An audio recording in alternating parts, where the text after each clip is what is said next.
आज की कहानी है चालाक चोर। चालाक चोर। पुराने ज़माने में रेप्सिनीटस नाम का एक राजा हुआ है। उसके पास बहुत बड़ा खजाना था। राजा ने अपने खजाने की सुरक्षा के लिए पत्थर की एक ऐसी बड़ी कोठरी बनवाने की सोची जिसका एक सिरा उसके महल की बाहरी दीवार का एक हिस्सा हो। कारीगर ने कोठरी बनानी शुरू कर दी। महल का बाहरी दीवार वाला हिस्सा बनाते समय उसके दिमाग में राजा का खजाना लूटने की बात आई और उसने उस दीवार में एक पत्थर इस तरह जमा दिया कि उसे वहां से आसानी से निकाला जा सके।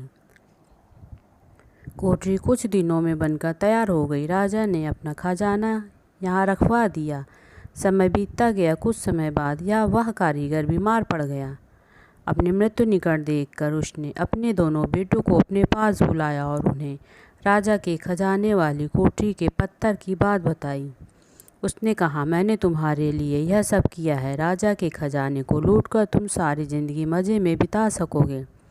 फिर उसने अपने बेटों को उस पत्थर को हटाने का तरीका बताया जिसे उसने राजा के खजाने वाली कोठरी की दीवार में जमाया था। उसने उन्हें खजाने तक पहुंचने का सही रास्ता भी बता दिया। इसके कुछ दिनों बाद उस कारीगर की मृत्यु हो गई। बाप के मरते ही उसके बेटों ने राजा का खजाना लूटने में देरी नहीं की। एक रात वे छिपकर राजा के महल में जा पहुँचे और खजाने वाली कोठरी की दीवार में लगे उस पत्थर को हटाकर एक बड़ी रकम लूट कर ले गए। एक दिन जब राजा उस कोठरी में गया तो उसे यह देखकर हैरानी हुई कि खजाने से बहुत सा धन गायब है।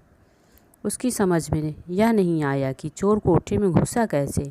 न तो कोठरी की कोई दीवार टूटी हुई थी और न ही सेध लगी थी और कोठरी की साँकड़ें तथा ताले भी ठीक तरह से बंद थे। इसके बाद राजा जब भी खजाने की कोठरी में जाता उसे खजाना पहले से कम मिलता। चोर धीरे धीरे उसका खजाना खाली करते जा रहे थे। आखिर राजा ने चोरों को पकड़ने की ठान ली और उसने खजाने के पास जाल लगवा दिए। अगली बार जब चोर उसका खजाना लूटने गए तब उनमें से एक चोर जैसे ही कोठरी के छोटे दरवाजे से भीतर घुसने लगा, जाल में फंस गया। उसने जाल में से निकलने की बहुत कोशिश की पर निकल नहीं सका। हार कर उसने अपने भाई से कहा, मैं इस जाल में फंस गया हूँ।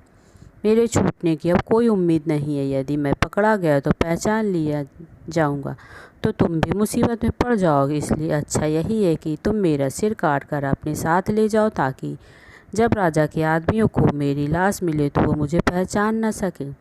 इस प्रकार तुम भी बच जाओगे। दूसरे चोर ने अपने भाई की सलाह मान ली और उसका सिर काटकर अपने साथ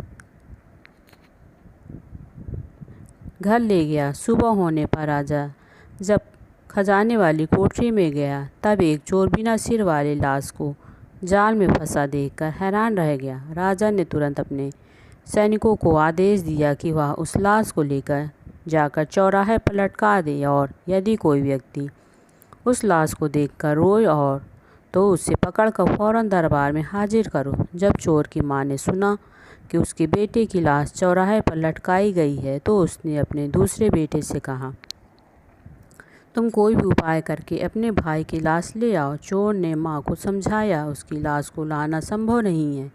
वहाँ बहुत से पहरेदार खड़े हैं। इससे मेरी जान भी खतरे में पड़ सकती है। पर उसकी माँ नहीं मानी और उसने अपनी माँ की जिद के सामने झुकना पड़ा। चोर अपने भाई की लाश लाने का उपाय सोचने लगा। उसने चमड़े की कुछ मस्कों में शराब भरी और उन्हें गधों पर लाद कर उस जगह पहुँच गया जहाँ उसके भाई की लाश लटक रही थी। वहाँ पहुँचकर उसने चुपचाप अपनी 2-3 मशकों का मुंह ढीला कर दिया जिससे उन मशकों में से भरी शराब सड़क पर गिरने लगी। फिर वह जोर जोर से चिल्लाने लगा और अपना सिर पीटने लगा। पहरेदारों ने जब सड़क पर यही शराब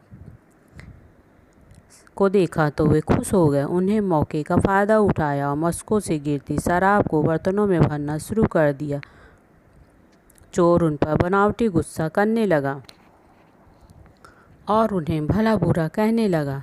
मन ही मन वह खुश था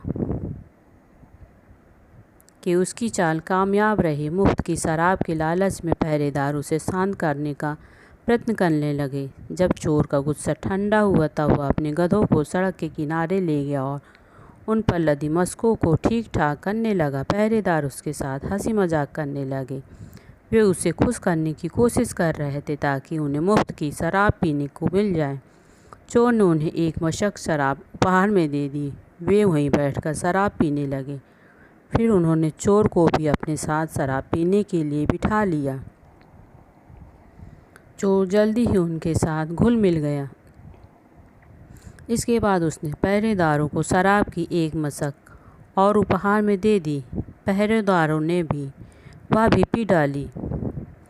फिर पहरेदार शराब के नशे में धुत होकर वहीं गिर पड़े और उन्हें होश नहीं रहा और अंधेरा होने का इंतज़ार किया। अंधेरा होने पर वह अपने भाई की लाश लेकर घर पर आ गया। जब राजा ने सुना कि चोर पहरेदारों को धोखा देकर लाश को उठा ले गया तो उसे बहुत गुस्सा आया। राजा चोर को किसी भी तरह पकड़ना चाहता था। उसने एक नई तरकीब सोची। उसने अपने राज्य में घोषणा करवा दी कि जो आदमी राजकुमारी को अपने जीवन में घटी बहुत ही दुष्टता और चतुराई वाली घटना सुनाएगा, उसके साथ राजकुमारी का विवाह कर दिया जाएगा। इसके बाद राजा ने राजकुमारी से कहा, यदि कोई व्यक्ति तुम्हें उस चोर की कहानी सुनाए तो तुम उसे पकड़ लेना, उसे भागने मत देना। दूसरी तरफ चोर ने भी यह घोषणा सुनी। वह समझ गया कि राजा ने उसे पकड़ने के लिए यह चाल चली है।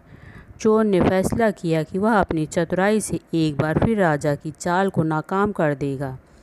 चोर ने योजना बनाई। उसने कहीं से एक ताज़ा लाश ली और उसका एक हाथ कंधे तक काट लिया। उस हाथ को वह अपने कपड़ों के भीतर छिपाकर राजकुमारी के पास पहुंचा।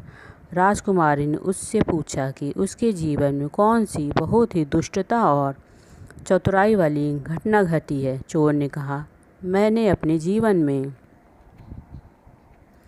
सबसे ज़्यादा दुष्टता का काम तब किया है जब मैंने राजा के खजाने के पास जाल में फंसे अपने भाई का सिर काट दिया था, और बहुत ही चतुराई का काम तब किया जब मैं राजा के पहरेदारों को मूर्ख बनाकर अपने भाई की लाश उठाकर ले गया।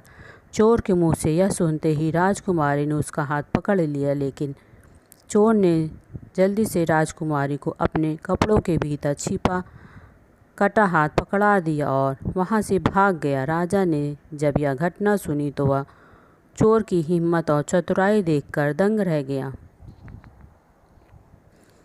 उसने अपने राज्य में चारों तरफ ढिंढोरा पिटवा दिया कि यदि वह चोर स्वयं उसके सामने आ जाए तो वह उसे माफ़ कर देगा और उसे बहुत सा इनाम भी देगा, साथ ही राजकुमारी का विवाह भी उसके साथ कर देगा। चोर ने राजा की घोषणा सुनी। वह निडर होकर राजा के सामने गया। राजा को हार कर अपने वादे के अनुसार राजकुमारी का विवाह उसके साथ करना पड़ा। धन्यवाद।